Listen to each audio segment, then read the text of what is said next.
미디어 협동조합 국민TV 개국기념 특강 신춘 2014 대한민국을 말하다. 미디어 협동조합 국민카페 온에어가 국민TV 개국을 맞아 주간 특강을 마련합니다. 대한민국의 언론, 법조, 경제, 안보, 사회 각 분야의 전문가들이 나서 2014년 대한민국의 현실과 미래를 짚어냅니다.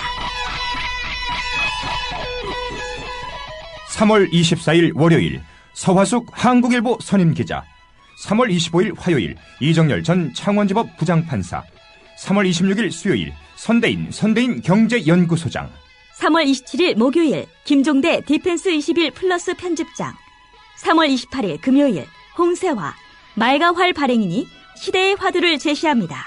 3월 24일부터 28일까지 서울 마포구 월드컵로 37 국민카페 온에어의 조합원과 애청자 여러분의 많은 참관을 기대합니다.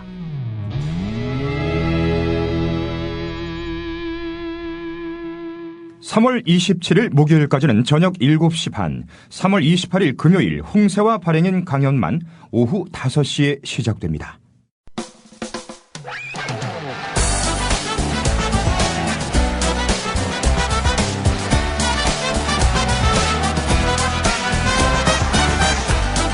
김선, 김남은의 대국민 상담소.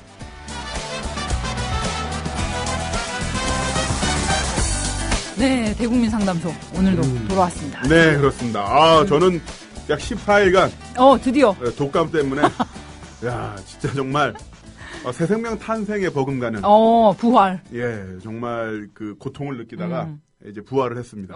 새로 태어난 나무님 환영합니다. 네, 환영합니다. 네, 네, 환영해주세요. 네. 그래서 아까 뭔가 더 이렇게 뽀송뽀송해지신 것 같아요. 예, 그게 왜냐면은 이제 몸이 나아졌으니까 다시 운동을 시작을 했는데, 아하. 예, 아까 운동 끝나고 저기 운동하기 전에 영화 그거 봤어요. 어떤? 300 제국의 부활. 네. 테스토스테론 예, 충전 봤는데, 야, 영화가 네. 감탄사와 에바그린으로 조합할 수 있는 영화더라고요. 감탄사와 에바그린. 네, 오 에바그린, 에바그린의 카리스마, 그다음에 아항 에바그린, 에바그린의 그 슬픈 성장사, 그리고 에바그린, 그 에바그린의 폭풍 섹스. 와, 진짜. 거의 뭐 이렇게 남자 잡아먹는 그렇죠. 섹시 그리고 있다면서. 캬 에바그린, 에바그린의 최후. 최후. 야, 완전 팬 됐어요.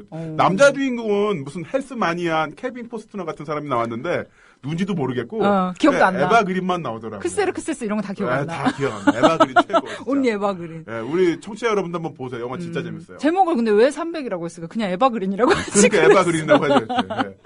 극중 이름도 기억 안 나요. 에바그린밖에 그게 안 저스트 나요. 에바그린. 저스트 에바그린. 최고의 영화였어요. 이런 영화 감상 후기는 참 또 처음인 것 같아요. 네, 그렇습니다. 오 에바그린. 오 에바그린. 우와 에바그린.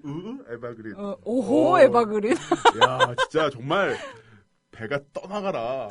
배가 부서져라 하는데 하여튼 대단해요. 대단해요. 전 에바그린이 그분이 그렇게 위대한 분인지 몰랐어요. 상체가 위대하시더라고요. 상체가 위대하시죠. 그분이 좀 전설적이긴 해요. 007 카지노 로얄에서 볼 때는 그런 모습 볼 수가 없었는데. 그걸 안 보셨구나. 네. 그거 몽상가들 안 보셨구나. 몽상가들 안 봤죠. 그런데 몽상가들을 보세요. 몽상가들 집에 저는 가서. 사지절단 아니면 안 보기 때문에 그러세요? 몽상가 사지절단인데요? 사지절단은 아닌데 네. 그거에 버금가는 뭔가 어떤 컬처쇼 그런 걸 느낄 수 있는 네. 그런 에바그린의 그 상반신의 위대함 네. 그런 걸 느낄 수 있는 영화이기 때문에 저는 또 에바그린 같은 분이 정말 왜 저기 했냐면은 그 눈이 진짜 처연하잖아요. 신비하죠. 신비하면서 처연한 느낌이 있는데 그러면서 상반신이 위대해. 그 두 개가 함께 하긴 참 어려운데. 쉽지 않아. 뭐랄까, 진짜 이거는 최고급 레스토랑에서 전라도 명인이 만든 된장찌개를 먹는 듯한 뭐 그런 느낌? 청담동에 아주 멋진 발레 파킹 되는 레스토랑을 딱 들어갔는데 그다음에 막 셰프도 프랑스 사람이에요. 근데 된장찌개가 나왔는데 되게 맛있어. 뭐 이런 느낌? 그렇게 전혀 불가능할 것 같은 조합이 그러니까, 한 몸에 이루어지는 그러니까. 에바그린. 그래서 결론은 에바그린이고요. 하여튼 에바그린입니다. 에바그린 나오는 영화 300인지 뭔지 아무튼 보시기 바랍니다. 김나무님이 이렇게까지 강추하신 영화가 전에 그거 설국열차 때도 이렇게 감동은 안 하셨던 것 같은데. 여러분 에바그린 하세요. 네, 에바그린 하세요. 네, 이렇게 정말 처연한 눈빛과 그 빵빵한 가슴의 에바그린처럼 우리의 그 삶에 활력소를 주는 뭔 사실 소리야. 대부분 처연한 가슴에 볼만 빵빵하고 오늘 방송 시작부터 왜 이래? 네, 가슴이 처연하죠. 네. 가슴이 처연한 애박을 뭔 소리야. 가슴이 처연하신 분들 상담 주세요. 네. 상담킴, 우리 SANGDAMKIM 상담킴 골뱅이 gmail.com으로 우리가 받아보는 사연 바탕으로 이루어지는 김성긴 나원의 대국민 상담소. 오늘 시간 시작하겠습니다. 미디어 협동조합 국민TV의 초대 이사장이며 국민의 정부 농림부 장관과 상진의 총장을 역임한 김성훈 중앙대 명예교수의 새 칼럼집 원앙소리 인생 삼무작의 이야기. 아무리 도시화가 된다 하더라도 기본 생명산업의 중요성은 변함이 없어야 하는데 지금 농업을 이렇게 꼴대에서는 곤란합니다. 교수로서, 공인으로서, 그리고 시민, 농민, 환경운동가로서 국내 농업정책의 문제점을 지적하며 농촌의 미래상을 제시한 칼럼집 원앙소리 인생 삼무작의 이야기. 농업과 농촌 없이는 국가는 존립할 수 없으며 농촌과 농민 없이는 도시도 소비자도 없습니다.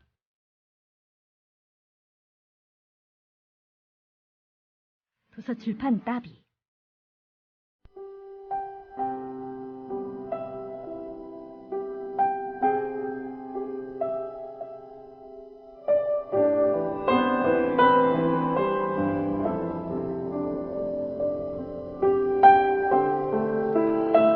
안녕하세요. 선님, 남은형님.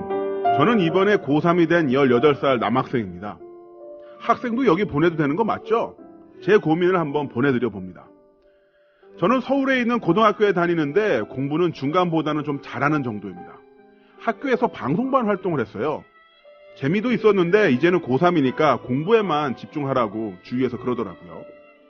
제 고민은요, 제가 앞으로 뭘 하고 싶은지 잘 모르겠다는 겁니다. 사실 저희 학교가 좀 수준이 있는 학교라서 웬만큼만 하면 저도 서울에 있는 중급 정도의 대학에 갈 수가 있습니다. 그런데 저는 정작 어떤 학교에 가고 싶은지 무슨 과를 선택해야 할지 전혀 모르겠어요. 왜냐면 하고 싶은 게 없거든요. 그냥 당장 하고 싶은 건 집에서 게임 좀 마음껏 하고 차 타고 어디 멀리 갔다 오고 싶은 거? 뭐 그 정도입니다. 좋아하는 사람이나 롤 모델로 삼을 만한 존경하는 위인이 있는 것도 아니에요. 참 재미도 없고 답답하죠. 그런데 이렇게 살면 안 되지 않을까요?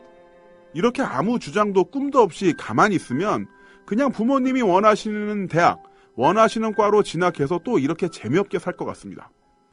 사실 전 고등학교 오기 전에는 미술을 하고 싶었어요. 공부에 방해가 된다면서 아버지가 미술학원을 못 가게 하셨는데 몰래 다니다가 들키고 엄청 혼난 후에 그만뒀습니다. 그 뒤로 그냥 공부를 하긴 했는데 딱히 성적이 오른 건 아니에요. 아버지는 당신께서 미술 안 끊게 했으면 성적이 더 떨어졌을 거라고 하시는데 그건 그냥 아버지 생각이고요. 아마 그때 제가 좀 많이 힘들었던 것 같아요. 핑계 같지만 그 후로 의욕도 없어지고요. 좀 그러네요. 지금 다시 미술 하고 싶은 거냐고요? 또 그런 건 아닙니다. 하지만 아무 생각 없이 있다가 부모님 하자는 대로 끌려가긴 또 싫어요.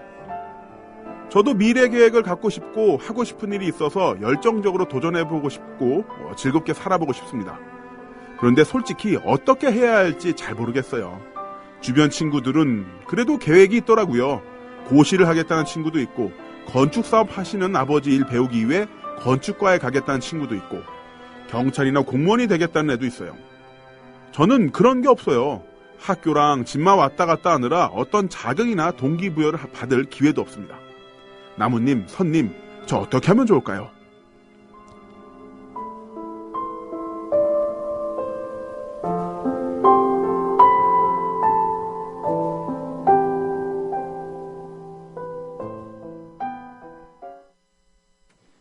네. 첫 번째 사연 들어봤습니다. 고3이래요, 고3. 네. 꿈이 없어서 고민인 고3. 꿈이 없어서. 네. 꿈이 있는데 이루기가 힘들어서 고민인 것도 아니고 꿈이 없어서 뭘 해야 될지도 모르겠고 뭘 좋아하는지도 모르겠고 그런데 다른 친구들은 각자 뭔가 이렇게 하고 싶은 게 있는 것 같아서 좀 조바심이 나는 그런 고3. 네. 한편으로는 그냥 10대인데 10대 나이 때 그냥 아무 생각 없이 그냥 살아도 되지 않을까요? 그러니까 말입니다. 네. 우리가 언제부터 그 미래 계획 이런 걸 이야기를 하면서 그 뭐랄까 이제 어린 나이의 학생들도, 물론 어리다고 해서 몽땅 다 천진난만하고 뭐 이렇게 살아야 된다 이런 건 아니지만은, 예전에는 한 30대들이 생각해야 됐던 고민들을 20대들이 하게 되고, 20대들이 했던 고민들을 이제 10대들이 하게 되고, 점점점 밑으로 내려오는 것 같아요. 제가 예전에 그 마케팅 관련 일을 할 때, 그 수원 영통에 있는 그 수학학원 마케팅 한 적이 있었거든요. 네. 근데 수원 영통에 삼성전자 이런 큰 회사들이 많았잖아요. 맞아요. 네. 그러다 보니까 거기에 있는 그 사설 학원들, 그 사교육에서 그 학생들이 수준이 되게 높아요. 그 부모들이 뭐 박사님이야, 막. 아빠는 박사, 엄마는 교수. 아빠는 뭐 삼성전자, 뭐 이사, 엄마는 교수, 뭐 이런. 그래서 거기는 학생들이 중학교 1학년 이런 학생들이 하루에 수학 문제를 1000문제씩 풀어요. 에? 그게 가능해요? 가능해요. 대박. 수학 전문 학원이에요. 그 영재라 불리는 애들이거든요. 그래서 초등학교 애들도 와가지고 공부하면서 이제 중학교 준비하고, 중학교 다니는 애들은 이제 국제고등학교, 뭐 외국어 고등학교 준비하고 다 그런 친구들이거든요. 근데 어떤 중학교 1학년이나 초등학교 6학년이 쓴 글을 보니까 미래 계획이 있는데요. 꿈이 있어요. 꿈이 있는데 꿈이 어느 대학교에 가서 미국 나사를 간 다음에 나사에서 20년 일하다가 한국에 와서 은퇴를 하겠다. 은퇴 계획까지 다 써 있어요. 아니, 잠깐만. 몇 네. 살짜리가요? 13살인가 15살짜리가 아니, 50년 뭐야. 뒤에 은퇴 계획까지 다 써 있는 거예요. 나보다 낫네. 나 은퇴 계획 이런 거 전혀 없는데. 없어요. 나도 저게 나무님 뭐 있어요? 어? 네? 나무님 뭐 있으세요? 나요? 50살, 60살 이럴 때 뭐 할지 막 이런 거? 저는 낮에 영화 보고 밤에 운동하고 그게 은퇴 계획이에요. 와, 에바 그린. 이거 멋지다. 보고. 네. 그 영화 보고 이제 체육관 가서 운동하고. 이러면서. 그게 은퇴 계획이지 뭐. 괜찮다. 근데 그 초등학교 6학년, 중학교 2학년 그 학생이 은퇴 계획을 다 세워놨어요. 뭔가 되게 대견하면서도 왠지 닭살 돋는 거 있죠. 닭살 돋는 것도 있고, 이 아이가 이 은퇴 계획을 어떤 경로로 했을까. 예를 들어서, 정말 나는 이런 게 하고 싶어. 하고 싶고, 내 노후는 이랬으면 좋겠다라는 어떤 그 바람 때문에 한 건지, 아니면 공포 때문에 그렇게 한 건지. 예를 들어서 부모가, 야, 너 이러다가, 뭐, 거지돼. 너 이러다가 박스 주워. 리어카 끄고 박스 주워. 아니면 뭐 그런 거 다큐멘터리 보면서 봐, 저렇게 될 수도 있어. 왜 좀, 자녀 교육을 제대로 못 하시는 분들은, 애 붙잡고 가다가 이렇게 박스 줍고 있는 할아버지 있으면 너 공부 안 하면 저렇게 돼. 이렇게 하는 싸가지 없는 부모들 있잖아요. 정말 그런 얘기 요즘도 많이 들어요. 이렇게 꼬맹이들 데리고 가시다가 엄마들이 이렇게 뭐 길에서 무슨 교통 정리를 하고 있는 뭐 이렇게 백화점 매장 같은데 그런 형아들 보면서 다 들리게 너 공부 못하면은 여기서 나쁜 공기 마시면서 저런 거 해야 돼.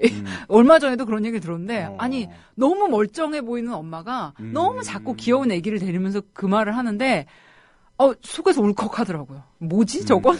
애한테 지금 뭘 가르치는 거야? 그러니까요. 네. 근데 그게 그런 공포심에 기반해서 자녀 교육을 하시는 분들이 있는 거죠. 그렇죠. 네. 그래서 이 아이도 그 미래 계획이 그런 희망이 아니라 공포를 기반해서 나온 게 아닐까. 그리고 이제 부모의 강요. 그렇죠. 어떻게 되라. 네네. 뭐 어떤 게 멋진 인생이다. 이렇게 딱 정해놓고 애한테 계속 강요하는 거죠. 그래서 지금 이 친구의 그 친구들은 다 계획이 있다고 하는데 그 계획이 정말 그 어떠한 프로세스로 플랫폼을 통해서 만들어진 건가라는 거에 대해서도 좀 의문을 갖고 있어요.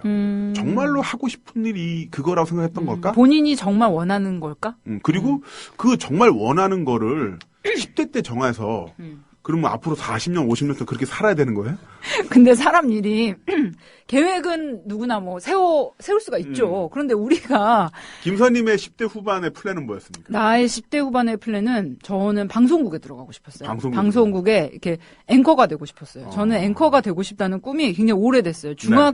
초등학교 때부터 옛날에도 이 방송에서 얘기한 적이 있는데 미국에 이렇게 한국계 미국인 앵커가 있는데 코니 정이라고 그런 아주 능력 있는 여성 앵커분이 있었는데 그 주황색 원피스 같은 거 잘 입으시고 굉장히 컬러풀한 그런 옷을 아주 작은 그 한국계 미국인 여성인데 굉장히 그러니까 힘들잖아요. 사실 이렇게 아시아인으로서 네. 그렇게 올라갈 수 있다는 게 그분이 나온 다큐멘터리 프로그램을 하나 보고 아 멋있다. 진짜 여자로서 저렇게 멋진 인생인 것 같다. 그리고 제가 이제 얘기하는 것도 좋아하고 사람 만나는 것도 좋아하기 때문에 그런 걸 하면 좋겠다. 막연히 생각을 하고 계속 신문방송학과를 가서 이걸 해야지. 그래서 어떻게 신문방송학과까지 네. 가긴 갔어요. 그런데 전혀 이제 그 뒤의 삶은 뭐 그것과 관계없는 쪽으로 흘렀는데 되게 웃긴 게 나무님 생각을 해보니까 제가 방송 앵커가 되고 싶다는 꿈을 초중 고등학교 때까지 갖고 있다가 대학교 때 이게 좀 잘 그렇죠. 틀어지면서 안 됐잖아요 결국은. 그런데 웃긴 거 보면 내가 지금 방송을 하고 있잖아요. 그렇잖아요. 2개나 하고 있잖아요. 사람 일이. 더군다나 한 번 방송했다가 게시판 폭파되는 그니까. 김선의 시사도 짓고 김시돌. 얼마 전에도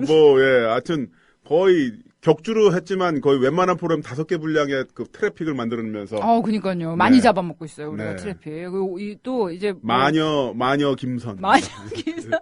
아니, 이번 주 방송분은 뭐 들으셔서 아시는 분들도 계시겠지만 제가 다음 세기까지 장수할 수 있는 그런 악플의 자양분을 많이 섭취했다. 뭐 요렇게 뭐 언급하고 넘어가고 콜라겐이 들어있어요. 악플에는 피부미용에 좋습니다. 젊어집니까? 네네. 괜찮네요. 아무튼 그러니까 참 사람 일이 계획은 우리가 세울 수 있지만 이게 인생 행로라는 게 모르는 거더라고요. 그렇죠. 저도 83년도에 서울우유집 친구네 서울우유집 놀러 갔다가 서울우유집은 뭐예요? 그 친구가 서울우유를 하고 있으니까 서울우유집이라고 하죠. 우유 대리점을 하고 계신. 서울우유 대리점. 네. 거기 거실에 있는 텔레비전으로 프로레슬링을 처음 보고 나도 언젠가 프로레슬링 선수가 되고 싶다.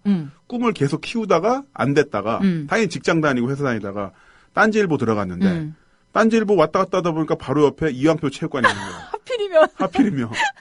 그래가지고 거기서부터 저의 그 프로레슬링 입문이 플랜이 이제 시작이 돼서 결국 레슬링 선수가 되고 그래서 뭐 챔피언도 한번 해보고. 와우, DDT. 네, 그다음에 UFC, WWE 해설자도 해보고. 해설자도 하시고. 얼마 전에 제가 해설을 하는데 헐크호간이 나오더라고요. 그분이 아직도 하세요, 뭔가? 얼마 전에 복귀를 했어요. 근데 시합은 못하고 호스트로만 나오는데 제가 그러니까 30년 전에 헐크호간을 보고 꿈을 키웠는데. 야, 나 진짜 프로레슬링 저런 사람 되고 싶어라 꿈을 꿨는데 내가 그 사람을 해설을 하는 거예요. 그때 밤에 잠이 안 오더라고요. 콩닥콩닥. 뭐 그 알퐁스 도대의 별? 뭐 이런 느낌 혼자. 그 미세먼지 가득한 서울의 밤하늘을 보면서 혼자 이렇게 감기 걸렸으니까 술을 못 마시고 그거 있잖아요. 맥주맛 음료. 네. 딱 마시면서 그 알퐁스 도대의 별에 그 나오는 그 양치 같은 심정이 된 거예요. 그렇게 내가 그때 순수한 꿈을 이루었기 때문에 내가 이런 호사를 또 누리는구나. 나이 마흔에 헐크호간을 해설하는구나. 그러니까 호간 형님이 나오신 걸 내가 해설할 줄이야. 뭐 이런. 근데 그런 게 있는데요. 사실 우리는 이제 지나왔으니까 이야기를 하지만 그렇지. 이 고3 이 친구한테는 이 막막함이 더 클 수도 있겠죠. 그렇죠.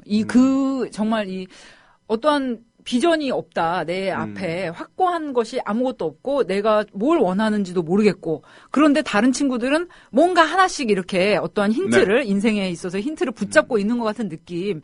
이거는 정말 뻥 뚫린 하늘 아래 나 혼자 서 있는 것 같은 그런 막막한 느낌일 수도 있다는 생각이 들어요. 그렇죠. 네, 얼마나 사실 힘들까. 여기서 그냥 뭐 공중파 라디오풍으로 끝내자면은 원래 그땐 다 그런 거예요. 지나가 보면 다 괜찮아요. 그렇죠. 자, 음악 듣고 자, 광고 듣고 오겠습니다. 네. 이렇게 끝나는 거거든.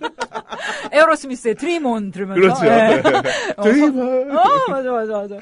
그렇게 돼야 되겠는데, 네. 근데 참, 나무님, 이렇게 사람들이, 그러니까 옛날에 그 여행 작가풍의 그런, 뭐, 훈계 또는 뭐 어드바이스라고 할까, 그러면 이제 큰 꿈을 가져라. 네. 보이즈 비 앰비셔스. 요런 식으로 어드바이스 나가야 되는 거 아니겠어요? 그런데, 언젠가부턴가, 이게 나무님은 이제 청소년들 대상으로도 강연을 많이 가시기 때문에 이런 친구들 많이 만나실 텐데, 갔다 오시면 이제 저랑 얘기를 하실 때가 있어요. 뭐, 오늘은 어떤 친구들을 만났는데, 뭐, 꿈이 이렇다더라, 또는 뭐, 어떻게 살고 있다더라, 이런 얘기를 하면은, 참 느끼는 바가 많으실 것 같아요. 그런데 언제부턴가 꿈이 없는 젊은이들을 걱정을 하면서 이들한테 너네 꿈 왜 없어? 너네 젊잖아. 꿈 좀 크게 가져봐. 이러면서 뭔가 대단한 비전을 가져야만 젊은이의 어떤 도리를 다하는 것 같은 그러한 강요가 우리 젊은 친구들한테 되고 있는 게 아닌가. 약간 그것도 이제 아프리카 청춘이다 이런 그렇죠. 맥락에서 파생되는 건데. 왜냐면 강사가 그런 얘기를 해야만 학교에서 불러주거든요. 아 그런가? 그럼 나무님은 네. 이런 친구들한테 가서 네. 강연 많이 하시잖아요. 그렇죠. 그럴 때 그런 말씀 안 하실 거 아니에요. 그래서 저는 사실 제가 약간은 뭐랄까 이율배반적인 측면이 있어요. 왜냐하면 어쨌든 자기개발 강사라는 측면이 있잖아요. 그렇죠. 그런데 자기개발 강사들이 대부분 약을 많이 팔아요. 심하게 팔죠. 네, 날이면 날마다 오는 게 아닙니다. 열정을 가지고 살자 이렇게 얘기를 하는데 사실 그 열정은 회사에 대한 열정이고 회사 측에서 사측에서 이제 그런 사람을 좋아하죠. 직원들이 더 밤새서 일할 수 있게끔 만들 수 있는 그런 동기부여를 해줄 수 있는 남자를 몸바치는 강사를 좋아하죠. 그렇게 모티베이션을 주는. 근데 사실 저는 그런 얘기는 안 해요. 왜냐면은 사람은 회사를 위해서 살아가는 게 아니라 자기 자신을 위해서 살아가야 되거든요. 그래서 저도 열정팔이를 하죠. 열정팔이를 하지만은 회사를 위해서 팔지 말고 너 자신을 위해서 팔아라. 너 자신을 위해서 팔고 너만 보고 살다가는 너도 악당된다. 너 옆에 있는 사람을 같이 봐라라고 약간은 굳이 말하면 빨갱스러운 이야기를 해요. 이게 처음에는 되게 안 됐는데 믹스를 하니까 좀 뭐랄까 좀 어쨌든 그 사측이 보기에는 되게 즐겁고 그다음에 듣는 분들이 노측이 듣기에는 나름 우리 편인 것 같아라는 묘한 균형점을 잘 잡긴 했어요. 그 중간을 잘 타셔야 되겠어요. 존나 힘들어요. 네, 되게 힘들어요. 이런 고충이. 진짜 힘들어요. 왜냐면, 일단 돈 주고 불렀는데, 그치. 객이란 얘기는 할 수는 없잖아요. 그러니까, 열심히 하지만, 너만의 꿈을 또 찾아라라고 이거를 잘 믹스를 해가지고. 힘들어요. 네, 힘들어요, 먹고 살기. 근데 이제 학생들한테 그런 얘기를 해요. 뭐냐면, 지금의 이 방황이라는 게 어떻게 보면 당연할 수도 있다. 왜냐하면 너희들은 너희들의 욕망을 너희들 스스로 발현시켜 본 적이 없다. 네. 왜냐하면은 그 정규 교육 시스템 하에서 모든 욕망은 억제돼 있었고 오직 그 공부에 중독되기만 바랐었다 사람들은. 주변 학부모나 선생님들은 지금 하고 싶은 모든 것들은 다 대학 붙고 난 다음에. 네. 그 욕망을 모두 다 잠궈 놓으라고 했다가 그거를 이제 대학 가면 풀면 된다고 했는데 대학 가면 취업 공부해야 되잖아요. 풀 시간이 없어요. 그리고 대학 가면 살 빠진다고 하는데. 안 빠져요. 대학 가니까 5kg 빠졌습니까? 안 빠졌습니다. 대학 가니까 남자친구 저절로 생겼습니까? 안 생겨요. 안 생겨요. 예. 그러니까 그런 식으로 욕망을 봉인시켜 놨으니 그런 상태에서 사실 이제 준성인이 됐는데 이제 대학생이 된다고 하더라도 네가 하고 싶은 일 찾아라 하면 못 찾죠. 그렇죠. 그러니까 모든 정말 그런 지금 당장 하고 싶은 것들은 잠궈놓고 참아라 책만 들여다보라고 하면서 또 어떤 세상을 향한 비전은 가지래. 이거 어쩌라고. 난감한 거죠. 근데 저는 저의 중고등학교 때를 생각을 해보면은 그때 참 힘들긴 힘들었어요. 왜냐면은 뭐 공부를 한 중학교 때까지는 좀 잘했는데 그 뒤로 이제 정말 이렇게 미끄럼틀이 이렇게 싹 내려오듯이 살살살살 이렇게 떨어졌기 때문에 떨어졌는데 이제 부모님의 기대는 내가 잘했던 이 중학교 초반기에 머물러 계신 거예요. 그래서 그거의 괴리가 점점 커지면서 굉장히 힘들고 막막하고 이래서 내가 뭔가 사회인으로서 할 수 있을까 그런 걱정이 되게 많이 들었는데 그때를 생각해보면 막막한 것도 있었지만은 한편으로는 되게 돌아가고 싶기도 한 게 지금은 모든 게 다 나의 인간 김선으로서 36살 여자로서의 모든 이런 삶의 모습들이 다 세팅이 돼 있잖아요. 그렇죠. 결혼도 하고 뭐 일터도 있고 뭐 나름 하는 일들도 있고 아기도 있고 뭐 학부모라는 그런 것도 생겼고 그치 게시판에서 이제 나름 이렇게 악플을 먹으면서 조합원을 떨어뜨리는데 이렇게 일조를 하고 있는 그런 상처받았나 봐. 아니야 상처 안 받았어. 조합원 여러분 사랑합니다. 네 아니 그런 것들이 모든 저의 인생에 많은 모습들이 세팅이 돼 있는데 그때는 그냥 모든 게 내 앞에 가능성이었단 말이에요. 불확실하지만. 그랬기 때문에 뭔가 되게 불안하면서도 한편으로는 두근두근 하는 게 있었어요. 앞으로 내가 그래 좀 공부는 좀 열심히 해야 되겠지만 대학을 가면은 어떤 모습일까? 또 사람을 만나면 어떤 남자를 만나서 어떤 연애를 할 것인가? 이런 좀 두근두근한 모든 게 불확실하기 때문에 내가 앞으로 결정해야 될 것만 남아 있잖아요. 그런 두근두근함이 있었기 때문에 그 시간이 되게 소중했던 것 같아요. 근데 좀 조바심 내지 말았으면 좋겠어요. 고3이면은 사실 우리나라 이제 그 교육 시스템 하에서 진짜 이렇게 공부에만 묶여 있는 상태에서 삶의 다양한 모습을 보고 내 진로를 구체적으로 탐색하기에는 네. 너무나 많은 여건들이 이렇게 갖춰져 있지 않기 때문에 지금 답답한 마음은 알겠지만 그냥 좀 약간 흘려 보내세요. 이 시간을 너무 매여 있지 말고. 그런데 참 그래요. 그러니까 지금 이 친구의 다른 친구들이 뭐 아버님 사업을 물려받겠다 또는 뭐 건축과에 가겠다 고시를 하겠다 이렇게 야 고3이 아빠 사업을 물려받겠다. 아니 근데 이런 얘기 하는 친구들 많아요. 나도 물려받을 사업이 있는 아빠 있었으면 건물 물려받을 건물 어때? 예. 아니 아빠 고맙습니다. 저는 그냥 열심히 제가 이래서 먹고 살라는 거죠. 예. 아니 나무님 제가 그래서 근면해요. 예. 나무님은 연락 얼마나 근면해요. 아버님이 이렇게 좋은 자산을 물려주셨잖아요. 건강한 신체. 예? 네. 예. 몸은 튼튼해요. 185, 120kg 건강한 신체를 이것보다 더 큰 자산이 어디 있어요. 고맙습니다. 그 자산으로 진짜 크기도 하다 정말. 나무님? 네. 아무튼 근데 지금 이제 친구들이 뭔가 이렇게 되게 그럴듯하게 말은 하고 있지만 나 아버지 사업 물려받기 위해서 건축과 가려고 나 고시할 거야 이러면서 폼나게 말하지만 나는 솔직히 얘네도 되게 불안할 것 같아. 사실은. 불안하니까 그거를 하는 걸 수도 있어요. 그치, 블러핑 한다고 그러잖아요. 불안을 감추기 위해서. 괜히 뻥카 치는 거 있잖아. 네. 이렇게 카드 놀이 할 때 그렇죠. 뭔가 뭐라고 하지? 포커페이스처럼. 네네네. 나도 사실 연락 불안한데 왠지 친구 앞에서 나도 사실 모르겠어. 나 뭐 하지? 이러면 가오가 안 사니까 나는 뭐 우리 아버지 건축 사업 하시니까 나도 건축과 가서 물려받을래. 뭐 요렇게 네. 하는 거일 수도 있다. 나는 거의 한 80%는 그럴 것 같아.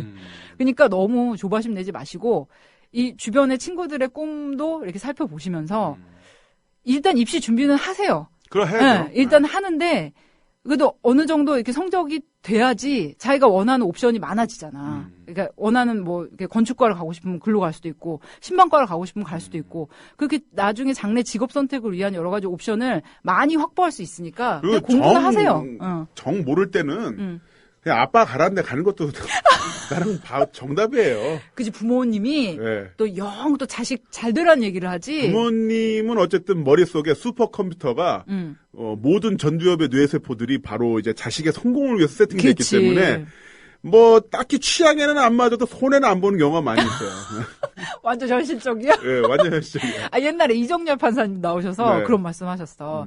너 꿈이 없다며. 근데 돈을 네 등록금 누가 내줄 건지를 생각을 해서 결정하렴? 이렇게 말씀하신 적이 있는데 네. 되게 와닿았어요. 일단 돈은 아빠가 주잖아. 그러니까. 네. 근데 아빠가 자식 못 되라는 얘기는 안 해. 그러니까 항상 잘 되라는 쪽으로 얘기를 하시기 때문에 딱히 걸리는 거 없으면은 아빠 말을 들어라. 그렇죠. 아빠 말 듣는 것도 답안 중에 하나고요. 저는 그 방황의 시간을 게임도 하고 마음껏 하세요. 뭐 차도 타고 놀러도 가고 그러는데 고3이? 뭐 시간 되면은 하는데 이제 그 약간의 여유 시간이 나면은 운동과 독서. 그러니까 사실 사람이 기본적으로 그 운동을 하면 할수록 그 기라는 게 세져요. 아우라는 게. 그래요? 예. 그 운동을 하면서록 몸에서 노폐물이 발산이 되고 그다음에 몸에 있는 어떤 그 근육들이 성장을 하면서 사람이 그 하드웨어가 튼실해지면은 조금 더 자신에 대한 어떤 자신감이 생기거든요. 아, 진짜요? 그렇죠. 그래서 운동을 좀 하시고 그다음에 독서. 예. 그 독서도 그 여러 가지 종류를 좀 읽어보시면 좋을 것 같아요. 도서관에 가서 무작위로 빼서 읽어보는 거예요. 무작위로. 랜덤으로. 뜬금없이 막 1930년대 뭐 허무주의 어떤 뭐 이런 개화기 때 소설을 읽어본다든지 아니면 뭐 근대 서양 미술사 처음에 딱 펼쳐보면 이제 누드화 그림만 보겠죠. 보다가 밀로의 비너스 그렇지, 이런 거 그런 거 보다가 좀 더 읽어볼까 재밌네 뭐 이런 느낌이 나오는 부분이 있을 거니까 그러니까 무작위로 그런 식으로 하면서 그 몸과 마음의 기본적인 어떤 그 자양분일까요? 영양분을 넣으면은 여기서 또 그 사고의 폭이 더 깊어질 수밖에 없어요. 네.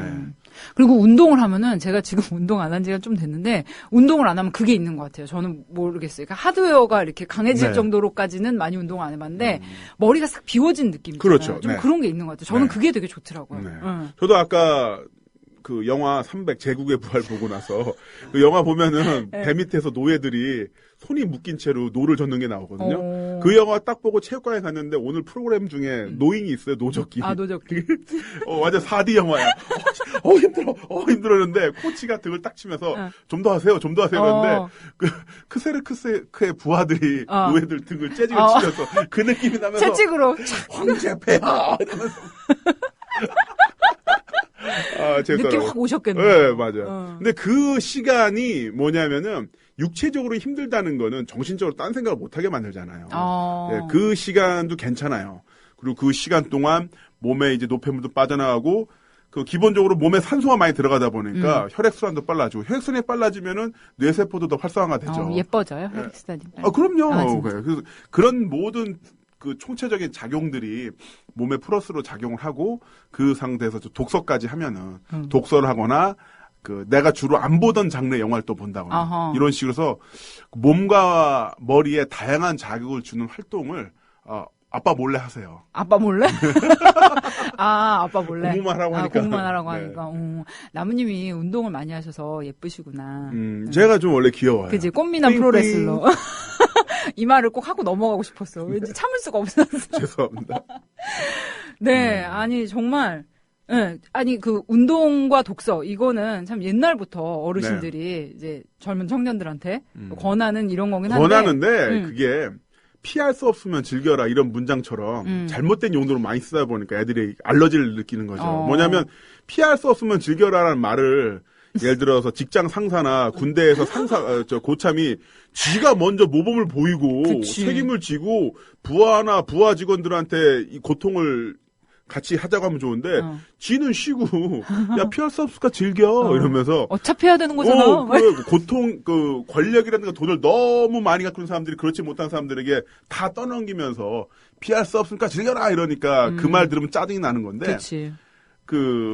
운동과 독서도 마찬가지죠. 예, 뭐 성욕이 막 물 끓어오르는 막 10대 청소년들한테 운동과 독서로 참아내라고 하는데 운동하고 독서하면 더 끓어오르죠. 몸이 좋아졌는데. 차라리 그냥 허벅지를 반으로 찌르라 그래. 그거는 알아서 풀 수밖에 없어요. 예, 어떻게 운동으로 어떻게 성욕이 풀려? 말이 되는 게. 안 풀려요? 안 풀리죠. 더 좋아지죠. 우리 PD 막 모르는 척하고 있어. 아무튼 운동, 독서 그리고 김선님이 말한 것처럼 다른 사람들도 불안해할 확률이 크다. 그리고 똑같아요, 다. 네, 그러니까 이 불안은 당신만의 것이 아니다. 이런 식으로 한번 정리를 해보면 좋을 것 같네요. 네, 힘내세요. 이제 고3.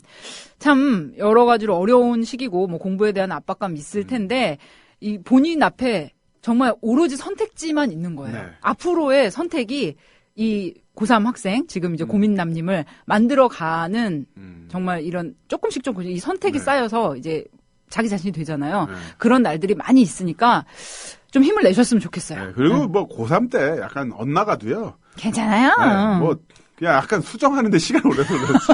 대충 밥은 먹고 살아요. 그리고 보니까 부모님도 좀 사업 좀 하고 돈 좀 있는 거 아니야? 아니, 괜찮은 것 같아.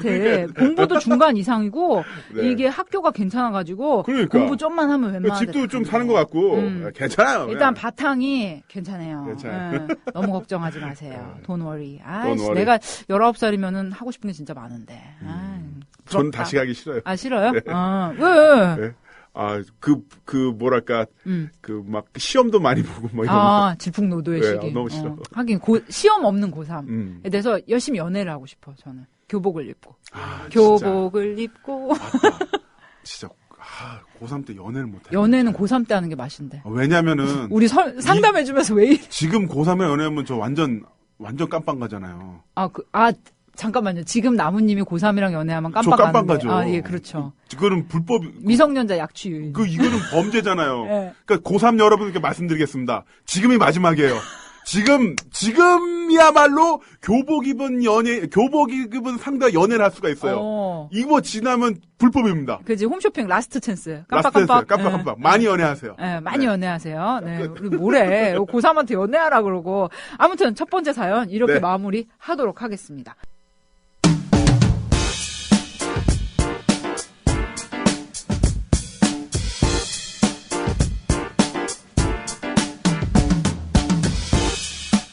남은형님, 선누님, 힘드시겠지만 좋은 처방 꼭 부탁드립니다. 제 이야기를 좀 드릴게요. 저는 30대 초반의 남자 직장인입니다. 요즘 썸 탄다라는 말이 유행이더군요. 저도 같은 회사 여자 동료 한 명과 썸 비슷한 걸 타는 중입니다. 엄밀하게는 타고 있었다라는 과거형 표현이 맞겠네요. 제 얘기 들어보시면 무슨 뜻인지 아실 겁니다. 상대는 저보다 2살 어린 다른 부서 여직원입니다. 반년쯤 전부터 급속도로 친해져서 단둘이 가끔 술도 마시고 영화도 보고 드라이브도 다니면서 야릇한 관계가 형성됐죠. 자기 전에 몇십 분씩 전화 통화하는 일도 잦았고요. 거의 저희는 연인에 가까운 사이였다고 저는 그렇게 생각을 합니다. 저는 그렇게 생각해요. 당연히 회사에서 벌어지는 소소한 일들, 고민거리들에 대해서도 자주 대화를 나눴죠. 제 썸녀에게 가장 큰 고민은 부장이나 선배들이 하루가 멀다 하고 비즈니스 성격의 술자리에 불러낸다는 사실이었습니다. 저희 회사는 업무 성격상 다른 회사 사람들과의 술자리가 무척 많거든요. 그런데 유독 제 썸녀가 그런 자리에 많이 불려다녀요. 성격이 싹싹하고 술 마시는 것도 좋아해서 더 그런 것 같습니다. 처음에는 긍정적으로 받아들이고 그런 자리를 즐겼던 썸녀도 시간이 지나니까요. 너무 많아지니까 지치고 힘들어 하더라고요. 술자리에서 성희롱 비슷한 일도 자주 겪었다고 하더라고요. 그런 이야기 들을 때마다 저는 분노와 짜증에 휩싸였습니다. 며칠 전에도 비슷한 일이 있었어요. 썸녀 소속 부서의 부장과 비즈니스 상대업체 부장이 누가 더 빨리 회사 여직원을 술자리에 불러내느냐, 이런 말도 안 되는 내기를 한 겁니다. 당시 시각은 밤 11시쯤이었다는 겁니다. 저희 회사 부장은 타깃은 여지없이 제 썸녀였죠. 결국 썸녀는 자정이 다 돼서 엄한 술자리에 불려나갔고 술이 떡된 채로 다른 남자 직원 등에 업힌 채로 집으로 실려갔답니다. 화가 너무 많이 났어요. 이번에는 회사 부장이 아니라 썸녀에게도 화가 나더라고요. 다음날 썸녀와 이야기를 나눴죠. 아니 그러니까 그 자리에 찾아간 건 결국 너잖아. 내가 몇 번을 말해. 그냥 거절하라니까. 몇 번 거절하면 그렇게까지 괴롭히지 않을 거라고. 아니 오빠, 내가 어떻게 거절을 해. 오빠도 알잖아. 내가 거기 나가고 싶어서 나갔겠어? 야, 아니 그럼 왜 계속 불려다녀. 늘 휘둘려 놓고 나한테 하소연을 하는 건데.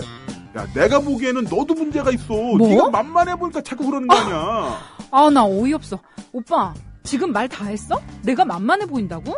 오빠까지 이렇게 그래, 말하면 말 다 했다. 왜? 오빠까지 이렇게 말하면은 나 어떡하라고. 그래, 입은 비뚤어졌어도 말은 바로 해야지. 여자애가 자정이 다 돼서 술자리에 불려가고 술이 떡이 돼서 남자들한테 엎혀서 집에 들어간 게 자랑이냐? 자랑이야? 아니 내가 자랑했어? 아유, 너도 은근히 너 그런 거 즐기는 거 아니야?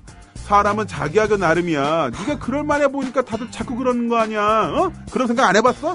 나 정말 할 말이 없다. 오빠, 그만하자. 나 오빠한테 너무 실망이야. 그리고 오빠 마음 잘 알겠어. 아휴, 망했어요. 결국 이렇게 마음에도 없는 독한 말을 쏟아내고 말았습니다. 그 뒤로 썸녀는 제 연락을 받지도 연락을 하지도 않네요. 중간에 딱 한 번 문자는 왔습니다. 회사에서 누군가랑 친하게 지내는 거 이렇게 불편한 거였는지는 몰랐어. 가뜩이나 힘든데 이런 식으로 에너지 낭비하는 거 별로네. 이렇게요. 썸녀는 자존심이 강하고 말보다는 행동으로 보여주는 스타일이에요. 저 후회하고 있습니다. 그리고 저 조만간 썸녀에게 정식으로 고백하고 관계를 진전시킬 생각이었거든요. 모든 게 물거품이 돼버린 느낌에 불안해 죽겠어요. 어떻게 하면 이 상황을 풀어나갈 수 있을까요? 그리고 만약 풀린다면 앞으로는 비슷한 상황을 어떻게 헤쳐나가야 할까요? 좋은 말씀 부탁드립니다.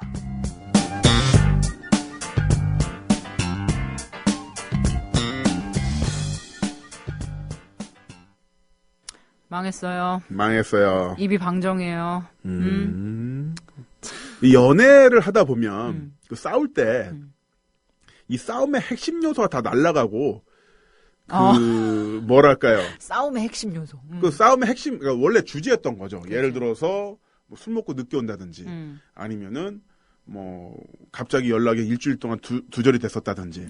헬이죠. 헬을 이런 게 있었는데 왜 그랬는지에 대한 아니면 앞으로 어떻게 될지 이게 다 없어지고. 그치. 주변에서 딱 붙은 상태에서 단타로 주고받으면서 그 상대를 모욕하는 것으로만 쾌감을 느끼는 경우가 있잖아요. 너 그렇게 하고 싶었던 거 아니야? 네가 원래 그랬던 거 아니야? 그치. 너 원래 그런 여자 아니었어? 이런 식으로 무슨 하면서 소리 오빠 막 이러면서 그런 식으로 데미지를 줘. 데미지를 주고 아싸 내가 이겼어. 이러면 또 여자분이 이제 쏘아붙이는 거죠. 뭐야 이게 무슨 카카오톡 게임도 아니고. 그러니까 그런 식으로 연애 싸움할 때 보면은 이 분쟁의 핵심 요소는 다 날라가 버리고. 그렇죠. 우리가 왜 싸웠는지는 이미 잊어먹었어요. 그렇죠. 둘 다. 그 룰스 오브 인게이지먼트인가? 네. 그 응전 교칙이라고 있잖아요. 네. 대응 교칙. 뭐냐면은 그 자동으로 내가 어떤 이상의 공격을 받았을 때는 바로 교전이 시작되는 이제 교전 법칙이라는 게 있거든요. 그런 것처럼 이제 내가 받았으니까 나도 돌려준다. 그럼 이제 또 공격하고 받았으니까 또 돌려주고. 네가 나를 해픈 여자 취급했어? 그럼 나는 너를 쪼잔한 남자 취급해야지. 그렇죠. 그렇게 하고. 그래서 핵심은 다 날아가고. 그치. 서로 누가 더 여기서 상처를 주느냐. 그 피상적 공격으로 끝나는 경우가 많이 있죠. 그렇죠. 이게 근데 그런 사이클에 한번 빠지면은 이 싸움의 연인 사이에 아무리 정말 이렇게 죽고 못 사는 연인이라도 그러한 말다툼의 사이클에 한번 빠지면은 이게 벗어나기가 되게 힘들어요. 그렇죠. 그러니까 평소에 좋을 때는 너무 좋아. 좋을 땐 너무 좋아. 오빠 이러면서 오빠 해봐 이러면서 완전 뭐 애교 철철 막 깨가 쏟아지는데. 일로 와봐 선이. 오빠. 일로 와봐. 오빠 시계 야광이야. 오빠 너무 멋있어. 나 야광 시계 찬 반짝반짝 남자 빛나지. 너무 좋아하는데요. 3시 15분이야. 오빠 이러면서 그렇죠. 깨가 쏟아지다가 좀 수가 틀리면은 거의 뭐 서로 이제 이런 천하의 개쌍놈이 없고 그러니까요. 이런 천하의 망할 년이 없는 거야. 망할 년이 없는 거야. 그러면서 이제 점점 개미지옥으로 빠져 들어가는 이런 뭐 사이클을 타는 연인들이 많아요. 먼저 그 부분도 생각을 해보죠. 왜 그럴까요? 왜 그럴까요? 그게 왜냐면은 일상적인 어떤 분쟁에 있어서는 그 정도까지는 안 하잖아요. 그게 그러니까 내가 감정이입을 하고 있는 상대니까 그렇지. 그러니까 이게 같은 이야기라면은 그러니까 이 남자분이 이 여자분한테 감정이 없어. 그냥 같은 여자 후배야. 네. 같은 회사에. 그러면은 못생겼구나. 그러니까 예를 감정이 들어서 없지 그러니까. 그러니까 이런 썸녀에겐 지금 감정이 있는 거잖아. 좋아하는 감정이. 그런데 하긴 우리나라에서는 우리 이쪽 한국 땅에서는 자기라는 표현을 쓰잖아요. 자기? 자기한테 자기는 자기 자신을 가리키는 자기. 말인데 상대방한테도 자기라는 말 쓰잖아요. 마이셀프인데. 네, 마이셀프인데.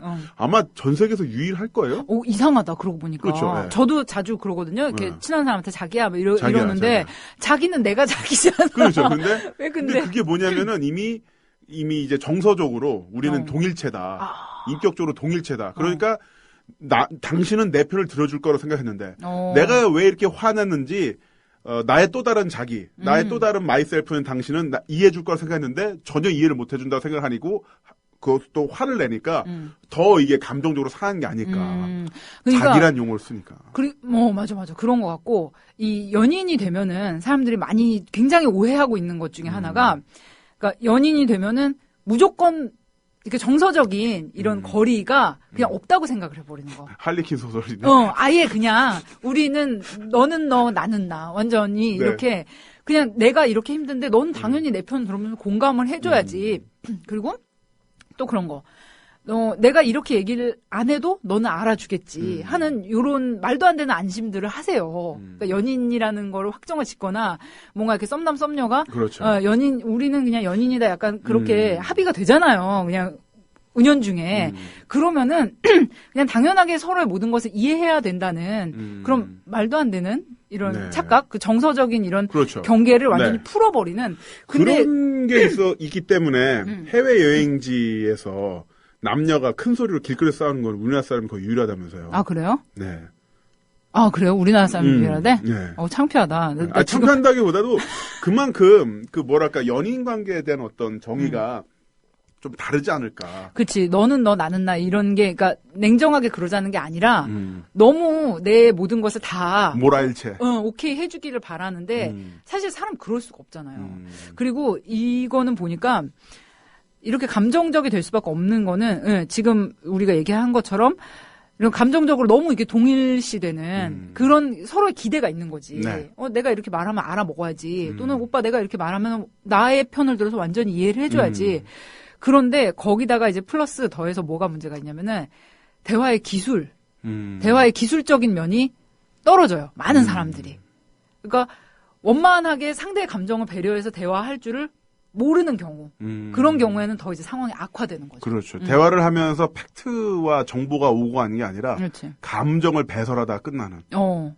너도 원래 그런 여자 아니었어? 이러면서. 그렇지. 이건 그러니까 사실은 팩트도 아니고 정보도 아니고 아무것도 아니거든요. 자기가 말하고자 하는 것도 아니야. 예. 그리고 얘한테 화난 것도 아니야. 그냥 이 썸녀를 그런 말도 안 되는 술자리에 불러내는 그 나쁜 부장 과장놈한테 화가 난 건데 이 화낼 대상의 타겟을 잘못 잡은 거지. 자기가 왜냐면은 그 부장 과장한테 들이받아서 해결할 수도 없고. 근데 또 그런 거 있잖아요. 그 남녀 관계에 아주 그 유명하신 이론가이신 존 그레이 박사님이 계시잖아요. 네. 그 화성에서 온 남자, 금성에서 온 여자. 그 그레이 박사님의 말에 따르면은 이 남자 여자는 어떠한 상황이 벌어졌을 때 그것을 대하는 태도 자체가 다르다. 이렇게 얘기를 하시잖아요. 남자들은 어떤 시츄에이션이 딱 생겼어. 그러면 이걸 해결을 해줘야 돼. 나는 의무감을 느끼는 거야. 네. 그런데 여자들은 해결해주라는 게 아니야. 내 남자한테 이거 해결해주라고 얘기하는 게 아니라 그냥 정서적으로 공감해주고 힘들었다. 네. 아이, 그 부장 개새끼 이러면서 다독다독을 원하는 건데 남자들은 이걸 해결해줘야 된다고 생각하기 때문에 뭔가 솔루션 제시를 하다가 이게 솔루션 제시가 안 되면은 해결할 수 없잖아. 지금 네. 부장 과장한테 들이받을 수도 없는 거고. 그러면 답답함을 느끼면서 이렇게 엄한 여자분한테 짜증 폭발을 하는 거죠. 그렇죠. 너도 야 이거 원하니까 가는 거 아니야? 그 솔루션에 대해서는 그냥 저 혼자 생각을 해본 건데 자연계에서 유일하게 인간 수컷만이 사냥을 하거든요. 했었죠.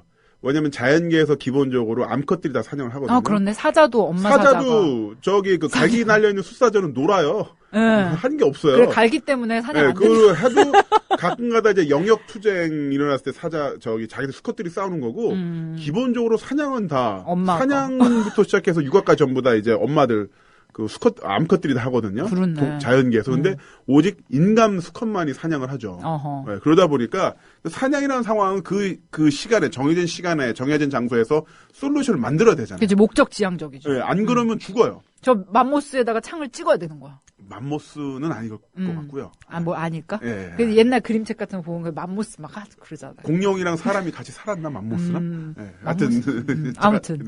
예. 하여튼 코끼리가 있어요. 예. 밟혀 죽잖아요. 예. 아니면은 우두머리한테 맞아 죽던지 뭐 실패해서 그런 부분이 있는데 그 솔루션에 대한 어떤 강박이 있는 것 같아요. 맞아요. 예. 그래서 그게 아마 그 인간 수컷만이 유일하게 사냥을 했기 때문에 그런 문화 인류학적인 습성이 남아있는 게 아닌가. 오, 심오하다. 네, 한번 네이버 검색으로 우리 방송에서 이런 말이 나오네. 그러니까. 괜찮다. 뭔가 이렇게 품격 있는 그렇죠. 상담 방송으로 업그레이드 된 것 같습니다. 아까 김선님 말씀해 주신 것처럼 그 해결책이 내가 할 수 있는 시험 범위를 벗어났다고 했을 때 그거를 이제 앞에 있는 사람한테 이제 분풀을 하는 거죠. 그렇죠. 해줄 수가 없잖아. 그게 수평폭력이라고 해요. 아, 수평폭력. 수평폭력이 뭐냐면은 스트레스의 근원지에다가 내가 그 직접 이야기를 못하고 그 스트레스의 근원지는 나보다 더 많은 권위와 권력을 갖고 있으니까 내가 감히 이야기를 못하고 내 주변에 있거나 나보다 밑에 있는 사람한테 그 폭력을 전율시키는 거죠. 예를 들어서 그 부장한테 스트레스를 받았을 경우 과장이 그러면 그 스트레스를 부장한테 당신이 상사지만 이런 식으로 하면 안 되는 거 아닙니까? 얘기를 못하고 자기 밑에 대리한테 괜히 그냥 그 서류 파일처 확 집어던지고 다음에 야 박대리 돌리도 와봐. 너 왜 자료 있다 이러 만들어. 뭐야? 네.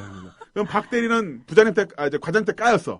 까였으면은 아니 과장님 이건 제가 그때 이미 자료 드렸고 검토하라고 말씀드렸잖아요. 라고 이야기했는데 이걸 못하고 이제 신입사원 김양한테 이야기 던지면서 야 내가 자료 똑바로 하고 그랬지. 그 엑셀 누가 이렇게 해랬어. 이러면서 괜히 이제 스트레스를 푸는 거예요. 어머 찌질해. 네, 이게 수평폭력. 근데 우리 그 뭐 단순히 어떤 연인이나 직장 안에 인간관계에서뿐 아니라 사회적으로도 되게 그런 모습 많이 보여지지 않아요? 그러니까 사회적인 거대한 부조리가 있다고 쳐. 그런데 우리가 이걸 바꿀 수가 없잖아. 그러니까 만만한 사람, 괜히 나보다 조금 더 약한 사람, 뭐 여자나 뭐 이렇게 몸이 불편하신 분들이나 이렇게 뭔가 이렇게 비하하거나 뭐 김치녀라고 하면서 이렇게 배설하는 거. 그게 어떤 그 이제 중력의 법칙을 따르는 거죠. 뭐냐면 그 남자 재벌, 남자 정치인보다는 여자 정치인. 그 성과 그 어떤 젠더와 권력, 재산의 유무에 따라서 그러다 보니까 중3 폐륜녀가 맨날 나오는 거예요. 중3 폐륜녀? 여중생 폐륜녀. 뭐. 중3. 지하철에서 할머니한테 맥주 뿌렸다, 욕했다 이런 애들. 그게 그 지역적인 사실이고 굉장히 그 지역적으로 한정된 하나의 어떤 해프닝일 뿐인데 그렇지. 그게 네이버 다음에 메인에 올라온다는 거는 그만큼 그 밑으로 갈수록 그러니까 그 어떤 대형 정치인 재벌보다는 중3 여학생이 더 만만하거든요. 그러니까 여기다가 다 분노를 쏟아붓는 거죠. 그러니까 깔때기처럼 그렇죠. 이렇게 좁은 대로 만만한 대로 이렇게 흘러내리는 것 같은. 김치녀 이러면서. 맞아. 네. 너무 말도 안 돼. 아마 뭐 그런 부분도 좀 있을 거라 생각을 하고요. 너무 우리가 이분을 너무 이제 해체시켰다는 느낌도 아니, 드는데. 이게 그러니까 어떤 상황인지 우리가 알기 위해서 네. 뭐 여러 가지 얘기를 해봤어요. 그래서 아무튼 근데 좀 심했어요. 말을. 그치. 심했던 거고. 아니 이 여자분 얼마나 힘들겠어 지금. 네. 정말 싫어 죽겠는데 꼰대들이 11시에 술자리 나오라고 불러서 택시 저 타고 같으면 나가고. 한번 들이받아도 될 것 같은데. 어떻게? 부장한테 가는데 한 대 아 까야지. 남자분이? 네. 부장 좀 얘기 좀 하시죠. 해가지고 아니면 술 먹다가 술 찾아서 한 대 들이받던지. 네. 못해요? 나도 할 것 같은데. 부장이 중요해, 내 여자친구가 중요해. 여자친구가 중요하겠지만 직장 생활이 힘들어지지 않을까? 아니 뭐 힘들면 힘든 거지 뭐. 네. 남자다잉. 아니 왜 못해요? 그러니까. 이래 하면서 그냥. 아니 진짜 이거는 남자분이 그리고 이제 여자분 입장에서는 이렇게 남자친구 입장에서는 속이 터지겠지만 여자분 입장에서는 좀 이렇게 공감하면서 뭔가 이렇게 좀 다독다독을 더 원했을 수도 있는데 네. 이 상황 자체를 뭐 어떻게 해달라는 게 아닐 수도 있어요. 근데 거의 그래요. 이렇게 그렇게까지 원하지 않을 수도 있어요. 이렇게 뭐 같은 다 부하 직원 입장에서 네. 어떻게 부장 과장한테 들이받겠어. 근데 정말 이 여자분이 지금 확 돌아버린 거는 이거에 대해서 그냥 탓하는 정도가 아니라 그냥 나가지 말고 좀 버티지 그랬어. 왜 나가 그러니까 여기까지만 했어도 중간은 했을 것 같아요. 그렇죠. 그런데 갑자기 이게 말이 이상하게 네, 흘러가면서 맞아요. 야 네. 너도 뭐 사람이 자기 하기 나름이야. 네가 만만해 보이니까 불러내는 거 아니야. 요거는 정말 이건 마이너스. 어떻게 해? 그러면 이제 싹싹 빌어야죠. 빌어야죠. 이건 뭐 아직 후회하고 계시고 관계를 고백하면서 정식 연인 관계로 돌입하려고 하셨는데 이런 거대한 말실수를 하셨으니 마이너스 1000점 먹고 들어가시는 건데 복구하셔야죠 뭐. 어떻게 100배 사자하죠? 그러니까 본인 사과의 기술. 사과의 기술? 그냥 뭐 앞뒤 다 거두절미하고 내가 본 뜻이 아니었는데 그러니까 이렇게 말씀하세요. 본 뜻이 아니었다. 근데 내가 너가 너무 힘들어하고 그 부장 과장 새끼들이 너를 불러내는 게 너무 빡쳐서 내가 해결을 해주고 싶은데 그럴 수 없는 내 자신이 너무 미워서 그걸 너한테 전가시킨 것 같다. 내 본심은 오빠 본심은 절대 그런 게 아니야. 너를 전혀 그렇게 생각하고 있지 않아. 그러면서 그냥 빌어야죠. 사실대로 말하고. 아니 뭐 강남역에서 강남구청역까지 3보 1비하는 걸 유튜브로 생중계한다든지. 창피해. 말만 들어도 창피한데? 아, 그래요? 그러면 검색어 순위 올라가고 막 그러니까요. 강남구청 3보 1배남 막 이러면서 그러니까요. 이게 왜 삼남. 망신이야. 강삼남. 그리고 이제 그런 걸로 이제 볼모 잡혀서 야 내가 너를 위해서 강남구청에서 학동역까지 3보 1배인데 너 나랑 헤어질 거야 이러면서 이제 찐따 붙으면 안 되니까 그런 게 너무 구구절절한 이벤트는 하지 마시고 그냥 솔직하게 마음을 전하세요. 오빠 본심은 그런 게 아니었어. 내가 정말 카카오톡 차단했을까 지금? 카톡? 근데 이 여자분이 되게 그 행동으로 보여주는 스타일이라고 언급을 하셨거든요. 이 고민남님께서. 그러니까 뭐 차단했을 수도 있겠네. 근데 그냥 독대를 신청하셔서 네. 진심으로 싹싹 비세요. 싹싹 빌고. 빌고. 그리고 재발 방지를 위한 어떤 뭔가 좀 해야 되지 않을까요? 그니까 나는, 솔직히 이게 직장 생활을 해나가는 근데 데 있어서. 요즘도 이런 데가 있어요? 밤 근데 11시에 여직원 있대요. 있어요. 아니, 남자 상사분들 취미 생활로 많이 하시잖아요. 그래요? 누가 먼저 나오나, 여기 상사로서 가오 세우기. 누가 더 이렇게 니네 부서 꽉 쥐고 있나? 야, 우리는 우리 김선 씨는 전화 한 번 하면 택시 타고 바로 와. 진짜 나도 전화해 볼까? 막 이러면서. 아 진짜? 배틀 뛰어요. 그걸로 배틀 때? 네, 그걸로 배틀 때 진짜 찌질하죠. 진짜. 간혹 계세요, 간혹. 모든 분들이 그러는 건 아니고. 그러니까 이 회사가 그런 진상 거래처와 진상 부장님 계시네. 야, 딱이다. 딱이다. 오래 가겠다, 두 사람의 관계는. 왜? 부장님은. 부장님. 취미가 맞으니까. 취미가 맞아서. 네. 그러니까 비시고, 이게, 부장한테 들이받으세요, 진짜. 그래, 들이받아, 그래. 에이, 씨발, 뭐 있어. 직장 또 구하면 되지, 뭐. 또 구하면 되지. 옥사로 불러내. 이제. 예, 그래가지고 한번 들이받아야지, 뭐. 아무도 안 보는 데서 뒤지게 패버리든가. 패버려. 이마박으로 들이받든가. 한번 들이받아요. 네. 그치. 저 넥타이를 붙잡은 상태에서 확 끌어당기면서 이마로 코인을 확 꽉 하면은 이거 다 깨져. 오, 대박. 근데 이거는 구속이고요. 되게 잘 때려야 된다. 어떻게 하지? 조인트 까세요. 조인트 까세요? 그래. 근데 왜냐면은 이 부장이 쪽팔려서 얘기 못 해. 그래, 맞아. 그런다더라. 그러니까 단독으로 당하면은 네. 뭐 이렇게 창피해서 말을 못 한대. 말 못 해요. 그래서 내가 아는 분은 법원에서도 깐 사람 있어요. 진짜? 예, 되게 사이가 안 좋아가지고 저기 됐는데 법원에서 결국 재판까지 가지고 나오는데 CCTV 없는 데를 딱 이미 찾아놓고서 거기서 그냥 배에다 펀치 한번 집어넣어가지고. 와, 대박. 네. 법원에서 폭행한 사람이 있어요. 이걸 우리가 권장하는 건 아니에요. 권장은 아니에요. 네. 권장 아니에요. 권장은 아니고, 아니, 보세요. 어떠한 형태로는 일종의 무력 시위를 통해서 부장님을 단속할 필요가 있고. 그치, 만약에 않아. 진짜 그게 그 정상적인 어떤 프로세스로 해결 안 된다고 그러면은 이 회사도 텄어요, 제가 보기에는. 텄어요? 짜증나, 씨. 내가 열받아, 막. 그니까. 아니, 왜 이래, 진짜. 술자리에서. 왜 이런 걸 가지고 배틀을 뛰어. 아무튼, 그러니까 선택을 하시는 거예요. 본인이 이 직장보다 여자친구와의 썸녀와의 그 발전된 연인으로서의 관계가 더 중요하다. 이러면 한번 들이받고, 새 직장, 딴 직장 알아보시든지. 근데 썸녀도 짜릴 것 같아. 썸녀도? 그럼 둘이 이제 알아봐요, 잡코리아에서. 그러니까. 그러면 정말, 그러면은 둘 다 이제 실직 상황이면은 이거 나오잖아요, 퇴직금. 네. 퇴직금 나오고 그 실업 보조금인가? 실업급여 나오면 그거 타먹으면서 집에서 연애하고 잡코리아에 이제 어플라이하고 이러면서 한 두세 달 연애 진하게 하시면 되겠다. 아무튼 그 부장님은 이제 선택 사항이고요. 필수 사항은 싹싹 빌어라. 싹싹 비세요. 본심이 아니었으면 고백하시고. 싹싹 빌고. 손이 발이 되게 비세요. 제가 추천하는 거는 강남역에서 학동구청역까지 3보 1배 유튜브 생중계. 네. 저는 권장하지 않겠어요. 이 부분에서 의견 갈립니다. 제가 썸녀라면 싫을 것 같아요. 저 같으면 할 것 같아요. 진짜? 네, 3보 1배 하면. 그래, 살다가 검색어 1위 한번 해보는 것도 괜찮죠. 네이버 검색어 한번 해보세요. 미치겠다. 아무튼 힘내십시오. 네. 아이, 참. 없네. 아이고, 그 남자는 되고 왜 저를 안 되냐고요. 야, 너 왜 이래? 저를 안 돼요. 야, 나무나 빨리 끊어. 김나무, 미쳤나, 진짜. 아니, 그러니까 제발은요. 제가 예전부터 좋아해서. 나도 어쩌라고. 찌질한 자식, 정말 짜증나.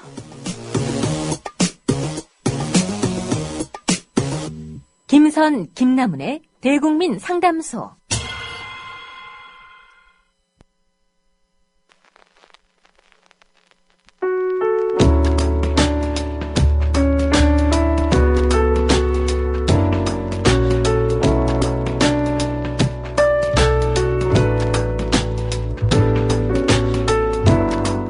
안녕하세요, 나무님, 써님. 저는 35살의 주부입니다. 결혼 5년 차고요. 아주 귀여운 3살짜리 딸이 하나 있어요. 그리고 지금 둘째를 임신 중입니다. 직장을 다니다가 지금은 아이 키우느라 좀 쉬고 있고요.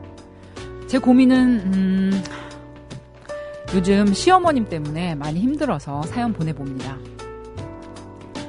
저희 시어머니는 결혼 전부터 저를 마음에 안 들어 하셨어요. 왜냐고요? 당신 아들 정도면 더 좋은 조건의 여자를 만날 수가 있는데 괜히 저를 만나서 발목 잡혔다 이렇게 생각하시는 거죠. 심지어 제 앞에서 대놓고 그렇게 말씀하신 적도 있어요. 네가 내 아들 발목 잡았다고요. 우리 남편이 좀 돈 잘 버는 전문직이거든요. 아무튼 그래도 반대를 이겨내고 결혼은 했습니다. 결혼할 때 어머님이 반대하시는 걸 의식해서 최대한 혼수를 많이 해오고 어머님 선물도 정성껏 장만해 드렸어요. 남편은 굳이 그렇게까지 할 필요 없다고 했는데 사실은 제 마음이 편하기 위해서 좀 무리를 많이 했습니다. 그랬지만 어머님은 여전히 저를 못마땅해 하세요. 아무리 선물을 하고 신경을 쓰고 마음을 써봤자 너 따위는 우리 아들한테 모자란다는 거죠. 그리고 수시로 저를 무시하는 말씀도 많이 하십니다. 우리 딸이 울면요. 아이고 저건 지 엄마 닮아서 까탈스럽다 이러시고 이쁜 짓을 하면 아이고 애비 닮아서 애가 성격이 아주 좋아 이러십니다. 완전 헷갈리시는 거죠. 아무튼 처음에는 저 정말 많이 상처받았어요. 그런데 이제는 마음에 굳은 살이 생겨서 그런지 약간 못 들은 척도 합니다. 그런데 그러신 시어머니께서 얼마 전에 지방에 있는 집을 팔고 저희 집 근처로 이사를 오셨어요. 시어머님은 아주 오래전부터 아버님과 별거 중이십니다. 아버님은 다른 분과 살고 계시고요. 아무튼 어머님은 그래서 아들 근처에 살고 싶으시다고 저희 집 가까이에 있는 동네로 이사를 오셨네요. 어머님 연세는 60대 중반이고 아주 건강하십니다. 저는 어머님이 저희 집 근처로 오신다는데 사실 좀 부담이 되었지만 사실상 혼자 되신 거나 마찬가지인 어머님이고 언젠가는 제가 모셔야 되겠다는 생각도 하고 있었기에 가만히 있었어요. 이왕에 가까이 오시는 거 잘해드려서 어머님 마음에 좀 들어보자 이런 각오도 있었죠. 그런데 그런 마음이 점점 옅어지고 너무 힘드네요. 어머님이 저희 살림에 너무 간섭하시고 저에게 계속 심하게 대하셔서 제 참을성도 이제 바닥난 것 같습니다. 남편이 우리 집 들어오는 비밀번호를 어머님께 알려드린 모양이더라고요. 어머님은 이제 아무 때나 문 열고 들어오셔서 저의 살림살이를 지적하십니다. 집골이 이게 뭐냐. 이렇게 어질러 놓고 어떻게 사냐. 어제는 갑자기 냉장고를 확 열어보시더니 야, 내 아들 이런 거 먹이냐? 이러면서 뭐라고 하시더라고요. 그런데 사실 저 집에만 있는다고 쉬운 게 아니에요. 어린애 키우고 만삭인데다가 제가 조산기가 있어서 많이 누워있어야 하거든요. 그러니 항상 집을 깨끗하게 유지할 수는 없어요. 하지만 어머님은 그런 저한테 뭐라도 트집 잡고 싶으신가 봅니다. 게다가 어머님이 저희 동네로 이사 오신 후로 저녁은 항상 어머님 댁에서 먹어요. 당연히 제가 모든 장을 봐가지고 가서 요리하고 설거지하죠. 그동안 어머님은 남편을 붙잡고 동네 사람들 흉보시거나 과일 드시면서 TV 보시고요. 그리고 항상 거의 그렇게 10시까지 있다가 저희 집에 돌아갑니다. 잠자는 애를 들쳐업고 말이죠. 저녁 식사 후에 설거지 끝내고 애 옷이라도 제대로 입히려고 하면 야, 일찍 가서 뭐하게? 나만 두고 둘이 가면 편하냐? 이러시면서 짜증을 내십니다. 그러면 다시 주저앉아서 10시까지 텔레비전 보고 있어야 하죠. 요즘 이러는 통에 제 생활이 아예 없는 것 같고 너무 힘듭니다. 정말 힘든 건 어머님은 아주 기분 좋으실 때 빼고는 제 눈도 안 마주치신다는 거예요. 제 얼굴을 똑바로 안 보세요. 대신 남편한테는 정말 살살 녹으시죠. 가끔은 어떤 생각까지 드는지 아세요? 어머님과 우리 남편, 정말 사랑하는 두 모자 사이에 제가 방해꾼이 된 것 같습니다. 너무 비참해요. 저희 남편은 사실 굉장히 원만하고 좋은 사람입니다. 경제적으로도 아무 걱정 없이 해주고 정말 너그러워요. 그런데 하필 왜 저렇게 좋은 남편이 왜 저런 어머니의 아들인지 참 말도 안 되는 생각이지만 이런 생각까지 드네요. 친구들한테 얘기를 했더니 참지 말고 하고 싶은 말 다 하래요. 저 사실 그렇게 안 해본 거 아닙니다. 그랬더니 어머님이 정말 말 그대로 뒷목 잡고 쓰러지시면서 아들한테 전화하시더군요. 며느리 때문에 죽겠다고요. 그 후로 저 그냥 어머님께 마음의 문 그리고 입까지 닫아버린 것 같습니다. 그런데 이대로 참다가는 제가 쓰러지겠어요. 어머님 몰래 다른 동네로 이사 가고 싶다 이런 생각까지 들 정도예요. 답이 없는 문제긴 한데 좀 도와주세요. 저 너무 힘들어요.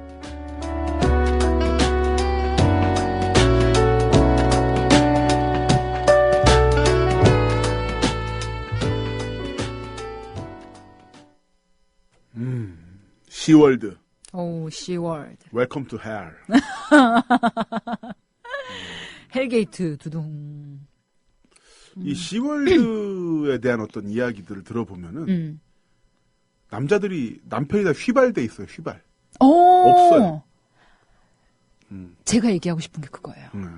그러니까 어머니의 아들로서도 이미 존재하지 않고 그 며느리의 남편으로서도 존재하지도 않고 그냥 없어요. 없고 그냥 여자들끼리만 싸우는. 시월드의 세계는 그러니까 종편 같은 데서도 요즘 시월드에 관련한 프로그램들 많잖아요. 거기서 이제 얘기되는 그 시월드의 세계는 시어머니 대 며느리 다이다이로 뜨는 세계. 네. 우리 이런 말 해도 되죠? 다이다이 뭐 이런 거 죄송합니다. 뭐 존나도 하는데. 아, 그니까 뭐 별거 다 했는데 뭐. 네. 아무튼 없어요. 남편이라는 존재는. 저는 뭐 이 사연 들어가기 전에 이 고민녀님께 뭐 저랑 비슷한 또래시고 뭐 네. 이렇게 여러 가지 조건이 좀 비슷하신 것 같은데 저는 여쭤보고 싶어요. 이 사연을 읽으면서 이 고민녀님이 정말 중요하게 놓치고 있는 게 있어요. 남편이 뭐가 좋아? 지금 보면은 계속 시어머니 때문에 힘든 얘기가 구구절절이 나열되어 있고 끄트머리에 가서 우리 남편 좋은 사람이래. 근데 나는 이해를 할 수가 없는 게 지금 결혼한 지 5년 차인데 시어머니가 며느리한테 대놓고 네가 내 잘난 아들 발목 잡았어. 그리고 얼굴도 똑바로 안 쳐다봐. 네. 계속 이렇게 한마디로 갈구고 못 살게 굴고 무시하고 애에 대해서 얘기할 때도 며느리 닮아서 못됐고 아들 닮아서 애에 좋다. 대해서 이야기하는 거는 저렇게 이야기하면 요즘 아주 난리 나지 않나? 그러니까요. 이분이 되게 착하신 것 같아. 그런데 이런 상황이 5년 동안 반복되도록 이 남편은 뭐 했는지 나는 그게 궁금해. 지금 A4 용지 3장짜리 사연에서 남편은 과일 먹은 걸로 나옵니다. 그러니까 어머님이랑 그러니까 엄마랑 같이 동네 사람들 흉보면서 과일 먹는 걸로 이제 활약이 나와 있고요. 그런데 막판에는 그 이외의 액션은 없어요. 없어. 막판에는 남편은 좋은 사람이네. 근데 대부분 이제 저도 이제 시어머님과 함께 동거하는 며느리다 보니 이런 얘기를 들으면 솔깃해요. 남들은 어떻게 사나 되게 궁금해. 그래서 가끔 종편에 이제 시월드 프로그램 나오면은 저희 어머님이랑 이렇게 앉아서 둘이 보기도 해요. 네. 그럼 되게 기상천외한 얘기들이 많거든요. 그러면 어머님이랑 저랑 저거 말이 돼요, 어머님? 그러면 에이 저거 다 지네끼리 식구끼리 나와서 돈 벌어 먹으려고 너무 과장하는 거야. 집에 가면 다 친할 수도 있어. 뭐 이렇게 말씀을 하시기도 하고. 원래 그 용도예요. 아 그런가요? 네, 뭐냐면 그 종편에서 보여준 시월드가 일정 부분의 팩트도 있겠지만은 진짜 지옥도를 보여줌으로써 시청자들을 편안하게 만드는 거죠. 마음의 안식. 그래야만 시청률이 올라가거든. 저런 집도 있는데. 그러니까 가족을 이용한 프로그램이 두 가지가 있어요. 뭐냐면 아빠 어디가 이런 프로그램처럼 완전 화목하고 동화 속의 그림책 같은 그런 가족에 대한 판타지를 심어주는 어떤 프로그램이 있는가 하면 이 종편 시월드 같은 경우는 지옥도를 보여줌으로써 우린 저기까지는 가지 않았잖니 하면서 우린 아직 괜찮아. 네, 그런 식으로 각각의 방식으로 시청자들을 끌어모으는 거죠. 아하, 그렇구나. 네, 모두들 어떻게 본다면 한 가정에 갖고 있는 여러 가지 욕망을 그대로 표출시킴으로써 시청자들을 이제 보여주는 건데 끌어들이는 건데 각각의 셀링 포인트가 다른 거죠. 그렇구나. 네. 아무튼 그래서 이제 그런 종편의 뭐 시월드 프로그램이나 그 인터넷 게시판 같은 거, 네이트판이나 뭐 미즈넷 이런 거 보면은 시어머니 때문에 힘들다고 하는 게시글들은 항상 이렇게 많아요. 굉장히 업데이트가 많이 돼. 근데 거기서 공통점이 있어요. 거기서 공통점 보면은 시어머니와의 문제만 강조돼 있지 그 사이에서 남편은 어디 갔는지를 항상 이 여자분들이 제외를 하고 있어. 근데 나는 그게 몇 년 동안 그런 게시판을 보면서 이 남편들은 그럼 어디를 간 걸까? 그러면서 그 시어머니에 대한 불만만 묘사를 해놓고 남편은 또 괜찮은 사람이래. 우리 남편 착하대.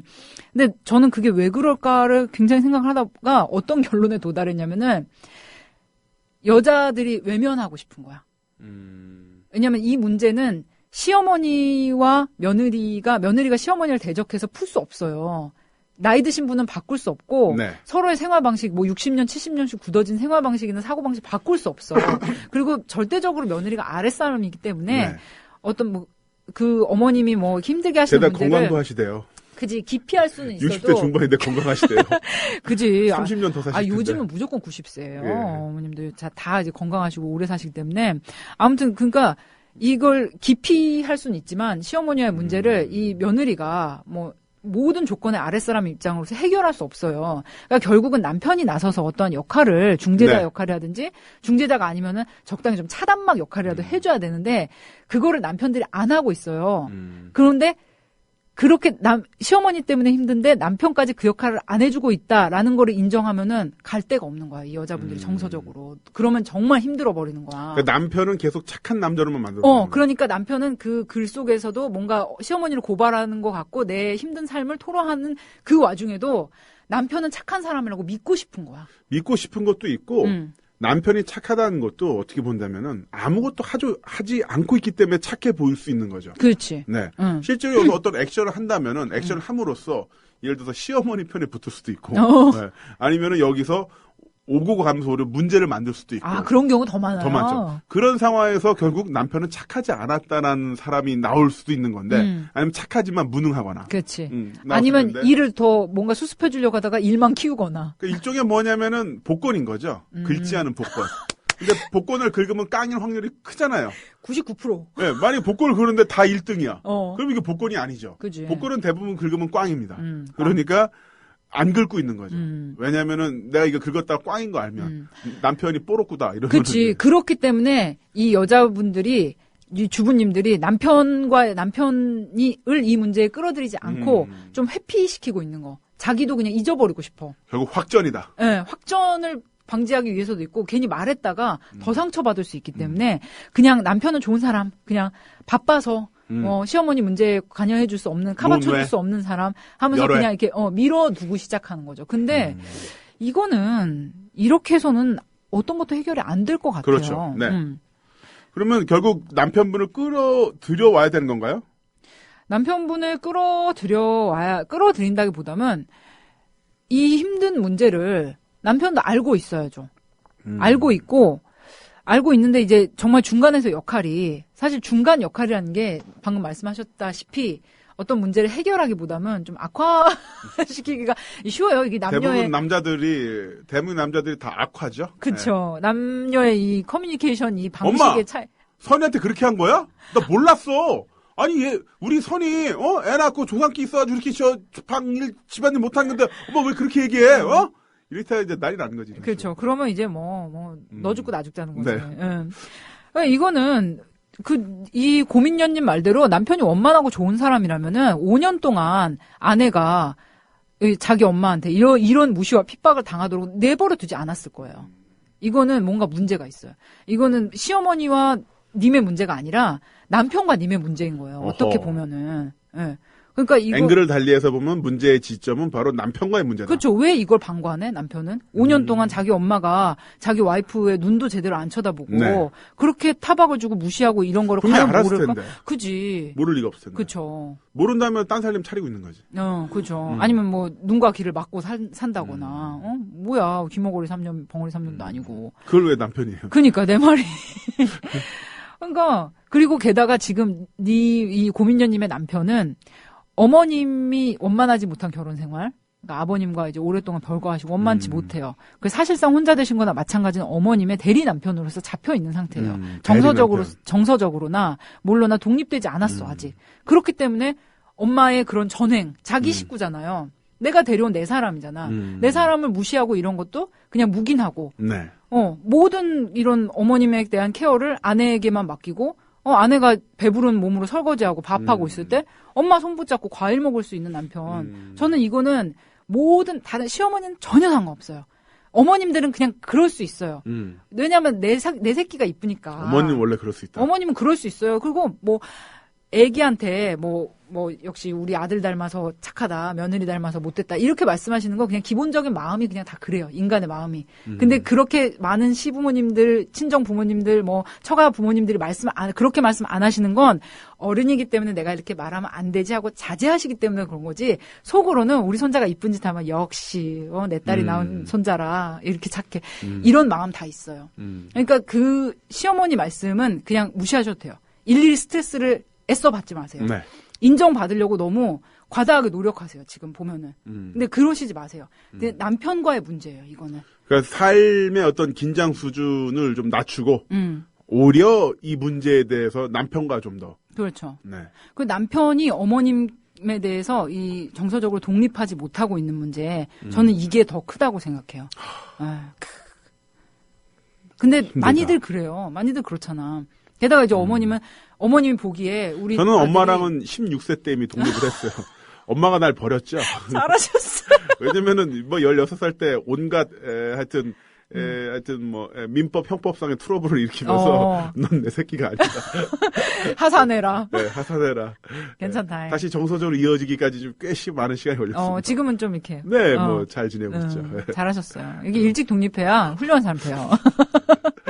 아무튼 근데 게다가 또 이제 어머님은 보상 심리도 있으세요. 이 어머님께서는 자식이 펀드죠. 그지. 네, 무조건 흑자나는 펀드. 황금성 만땅이 펀드인데 이게 황금성이 만땅이 자기가 볼 때는 이만큼 황금성이 있었는데 별로 양에 안 차는 며느리를 만나서 황금성이 매우 떨어졌어. 아까워. 내가 이 애를 위해서 내 인생 희생했는데. 그렇죠.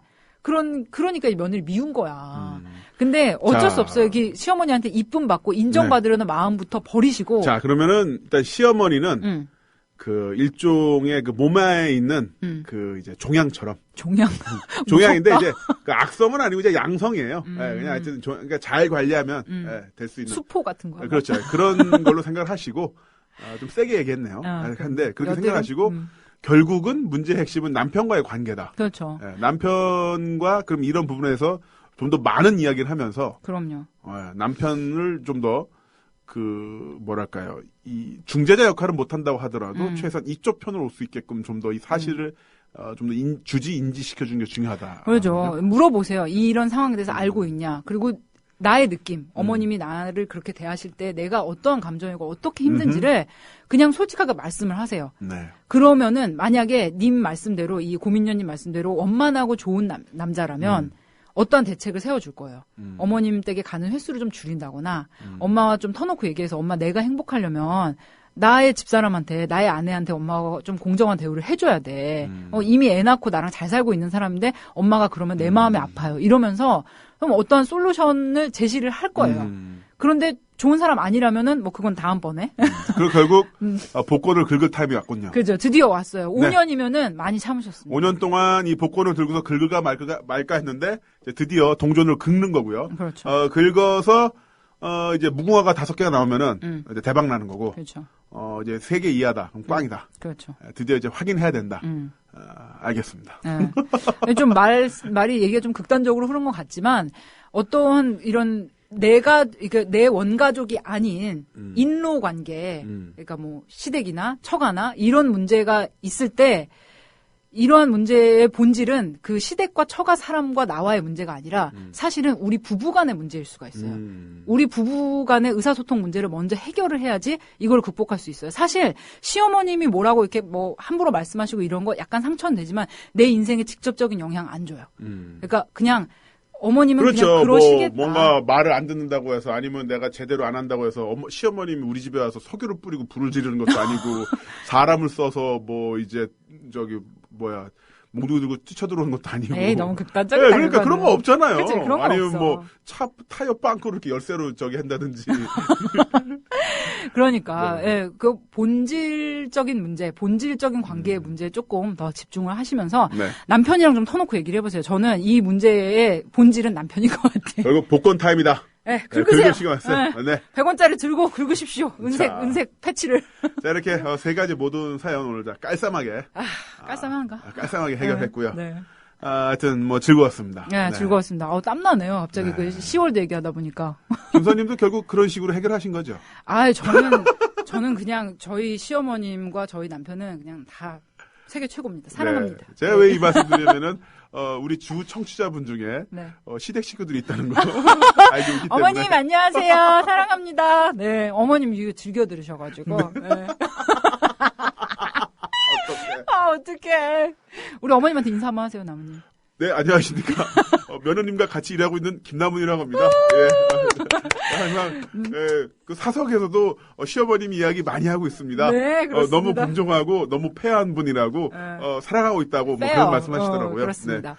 네. 우리 이게 3번째 사연까지 마쳤고요. 우리 상담kim@gmail.com으로 많은 고민 사연 주시면 우리가 선택해서 상담해 드릴 수도 있습니다. 자, 아무튼 여러분들 수고하셨습니다. 다음 주에 또 뵐게요. 다시 만나요. 안녕. 더불어 행복한 세상 너와 나의 꿈